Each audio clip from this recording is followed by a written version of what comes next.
YCP నిరంకుశ పతనాన్ని అనగదొక్కి ఈరోజు గర్వంగా ముందర నిలుచుకున్నటువంటి పసుపు దళానికి, జన సైన్యానికి, కాషాయ దళపతులకు నా హృదయపూర్వకమైనటువంటి నమస్కారం. ముఖ్యంగా ఈ కార్యక్రమానికి అతిథులుగా వచ్చేసినటువంటి జిల్లా అధ్యక్షులు వెంకటశివుడు యాదవ్ గారికి, మన ఆత్మీయ అభిమాన నాయకుడు గుంతకల్ నియోజకవర్గపు గౌరవ శాసనసభ్యులు అపర భగీరథుడు శ్రీ గుమ్మనూరు జయరాం గారికి నా హృదయపూర్వకమైనటువంటి స్వాగతం. ముఖ్యంగా ఏదేమైనా మా ఝాన్సీ లక్ష్మీబాయి లాంటి వీర మహిళలందరికీ నా శిరస్సు వంచి నమస్కరిస్తున్నా.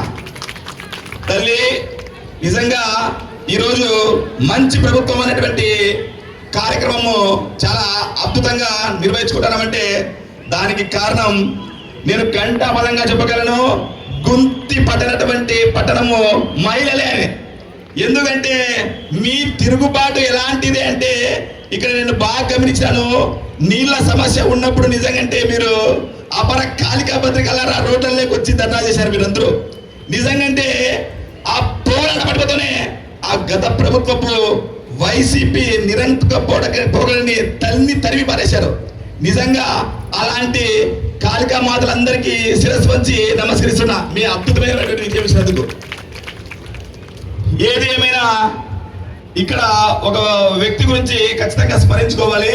మిత్రుడు, సోదర సమానుడు, కష్టే ఫలి అని పనులకు ముందుంటూ పదవులకి వెనకలుంటూ ముఖ్యంగా మా నాయకుడు శ్రీ గుమ్మనూరు జయరాం గారిని నిత్యం హనుమంతుడుగా ఆరాధించే శ్రీ గుమ్మనూరు నారాయణ గారికి చూడండి ఎంత స్పందన ఉందనేది మీ హర్షత్వానాల ద్వారానే తెలిసిపోతుంది. నిజంగా కష్టపడి కష్టే ఫలి అనే దానికి నిలువెత్తు రూపం మా మిత్రుడు. ఎందుకంటే నేను రాగానే పొత్తులో భాగంగా సీటు కేటాయించిన తర్వాత చాలా సార్లు పెద్ద ఆయన మా ఎమ్మెల్యే గారితో, నారాయణ గారితో చాలా మాట్లాడాను అనమాట. గుత్తి వాటర్ సమస్య కనుక మనం తీర్చగలిగితే ఖచ్చితంగా గెలుస్తాం, లేదంటే కానీ ఎత్తిపోతున్న పరిస్థితి అని చెప్పి నా ఏంది అట్లా అంటావు, ఆలూరు లాంటి కాన్స్టిట్యున్సీని అక్కడ ఎట్లా నీళ్ళు తెప్పిస్తాం అనేది ఒకసారి తెలుసుకోండి, ఇక్కడ నీళ్ళు తెప్పించేది పెద్ద కథ అన్నాడు. ఏదైనా మాటలు చెప్తాడేమో మా మిత్రుడు, ఏందో అనుకున్నా. కానీ తర్వాత తెలిసింది నాకు ఈ నాయకుడి అద్భుతమైనటువంటి పోరాట పటిమ. మాకు ఆ గుంతకల్ నియోజకవర్గంలో ఆంధ్రని వచ్చినప్పుడు అఫీషియల్ గా ఒక తూమే ఉంది, మీకు తెలిసిన లేదు. కానీ ఈయన అద్భుతమైనటువంటి పోరాట పటిమతో తూము తెరిపించి బయటి చెరువు నుంచి దశాబ్దాల కాలంగా ఎండిపోయినటువంటి చెరువుకి నీళ్లు తెప్పించినటువంటి భగీరథుడు కాదా? కరెక్టే కదా? ఎవరైనా కాదనగలరా?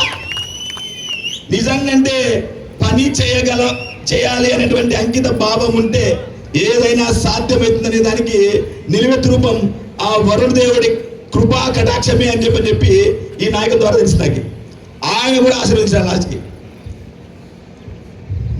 ఏదేమైనా ఇక్కడ చివరిగా మనం మాట్లాడుకోవాల్సింది ఈ గుంతకల్ నియోజకవర్గంలో ముఖ్యంగా ఈ 3 మండలాల్లోనూ ఒక అద్భుతమైనటువంటి కూటమి గెలుపుకి పనిచేసినటువంటి వ్యక్తుల గురించి చెప్పుకోవాలా.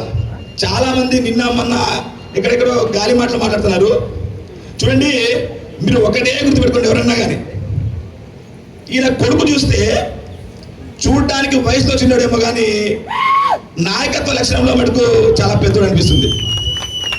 మీకు గుర్తుందో లేదో, వరద సహాయార్థము ఫస్ట్ సేవానివృత్తిని చాటుకున్నటువంటి వ్యక్తి ఎవరంటే గుమ్మనూరు ఈశ్వర్. నేను నిజంగా ఆయన ప్రత్యేకంగా అభినందిస్తున్నా. ఆయన ద్వారానే పెద్దనా, మీకు గుర్తుందో లేదో, మీ కొడుకు